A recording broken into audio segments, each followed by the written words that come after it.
Well, ladies and gentlemen,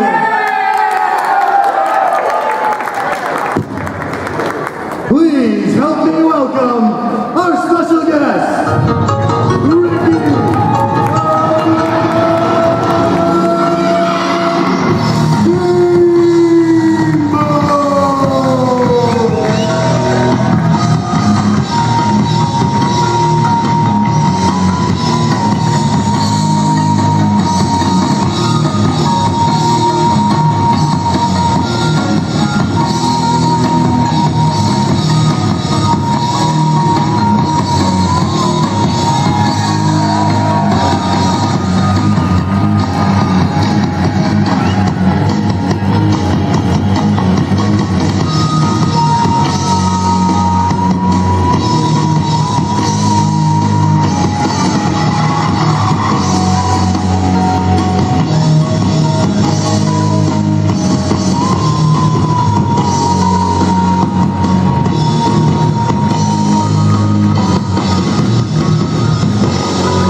You know, last month on November the 6th was a big day in my life.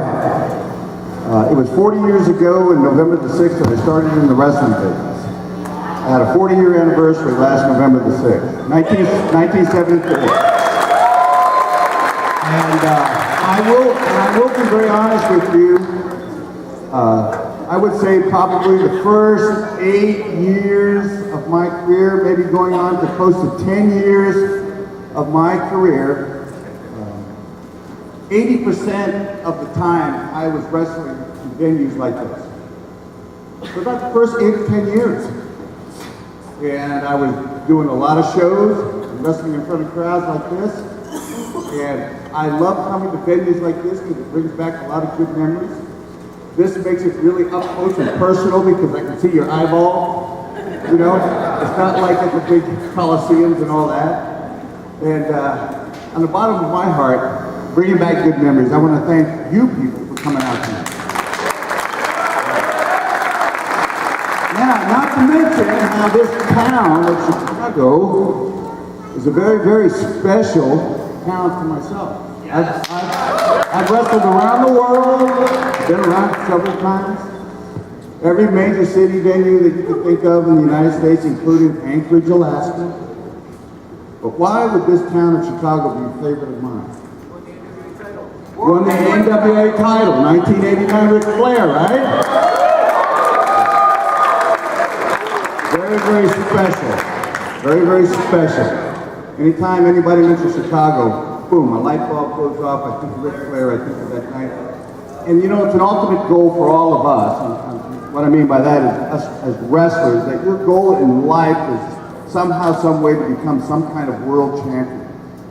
And at that time, that championship was highly recognizable. It was, you know, featured right up there at one of the tops. Had a golden opportunity to win it from a guy that has Nature Boy Ric Flair, who went on to win it, what, 16 times? How many? 16 times. Well, if he won it 16 times, how many times did he lose it? Yeah. So, just to give you a little bit of a background, you know, Ric Flair and myself, we went to the same school. We went to, when AWA wrestling had started. And this was for me in 1974, but in 1972, Flair went to Vern Gagne's school at Minneapolis. And I followed him, and I went to that school in 74. So we graduated from the same guy, Vern Gagne, in that school.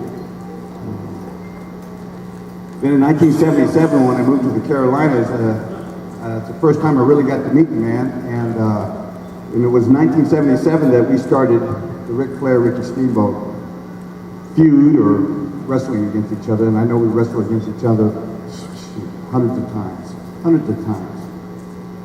And he was a top heel. You understand the word heel, right? Bad guy. He was a top guy. And I was still, sort of wet behind the ears and still learning. And he went to the promotion there and asked that, hey, I want to work with that Steamboat kid. And boy, did he teach me a lot. I think one of the major things he taught me how to survive, because if you him back in that time, boy, he was a go-getter, and he was relentless. And you had to fight back for your life, but that's what he taught me. And we ended up having some really classic matches. How many of you remember the 3 matches that I had with him in '89? I do. Okay. What was, all right, I had 3, right? One in Chicago, right? Then We were there. and then, Have the ballot. and then the one that was on, Clash of the Champions, and that was a 2 out of 3 falls. That was a free TV match, right? Best Sure. match ever. Well, that was my next question, and then of course we had the one when she won the championship back. But out of the 3, which one do you think was my favorite? The ones that know the 3 matches. The first one. Everybody would say the first one, and you just said the one here in Chicago because I won the championship on that match, right? No, it was the second one. It was a 2 out of 3 falls. It was the return. It was, believe it or not, could I prove myself? That's why I felt going into that match.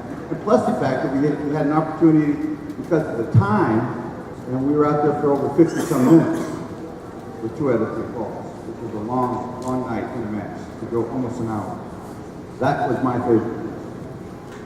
It's a favorite to win it, and it's a favorite to come back and prove yourself. And according to all the fans back in the day that were reading the wrestling magazines and the reports that were coming in from other people, they were saying that I did. I finally got to a position in my career where I proved myself. So, all right, we're going to get this show rolling, right? Yeah! Right? And, give it up for these young kids. We all started this way, and there might be 1 or 2 little diamonds in the rough back there that you might see on the major league, right? You never know. I take a look at talent everywhere I go, and I do a lot of this. I still work for the WWE. I'm on their Legends contract. Okay? So, yeah. So thank you very much, Chicago. Thank you.